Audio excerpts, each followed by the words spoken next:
Pencil తయారీదారు pencil ను box లో పెట్టే ముందు 5 విషయాలు చెప్తాడు. 1, నీవు నీ తప్పుల్ని సరిదిద్దుకోలేవు. 2, నీవు పదునుపరచబడతావు, అది బాధ కలిగించవచ్చు కానీ అది నిన్ను పదునుగా మెరుగుగా చేస్తుంది. 3, బయట ఉన్న దానికన్నా నీ లోపల ఉన్నది ముఖ్యమైనది. 4, నీవు ఎక్కడికి వెళ్ళినా ఒక గుర్తు వేసేలాగా ఒక ముద్ర నుంచుతావు. 5, నిన్ను ఒక చేయి నడిపించాలి, ఆ చేయికి నువ్వు లోపడాలి. మన జీవితం కూడా అలా కాదా? జీవితంలో శ్రమలు, కష్టాలు మనల్ని పదునుగా చేస్తాయి. అది బాధగా ఉండినా మనలను బలమైన వారిగా మారుస్తుంది. మన బయట రూపం కంటే మన హృదయం ముఖ్యమైనది. దేవుడు మన హృదయాన్ని చూస్తున్నాడు. మనం ఎక్కడికి వెళ్ళినా మన ప్రభావం అక్కడ ఉంటుంది కదా.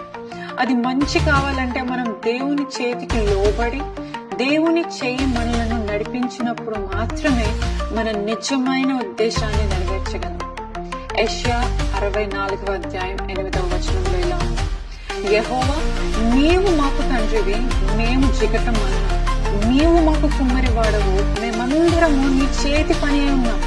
సో ఈ రోజు దేవుడు నీ కథను తన చేతితో వ్రాయాలి. పెన్సిల్లా ఉండి సాధారణంగా, వినయంగా, సిద్ధంగా ఉంది. ఎందుకంటే సృష్టికర్త చేతిలో ఒక చిన్న పరికరం కూడా అమోఘమైన గుర్తు వదిలిపెట్టగలదు.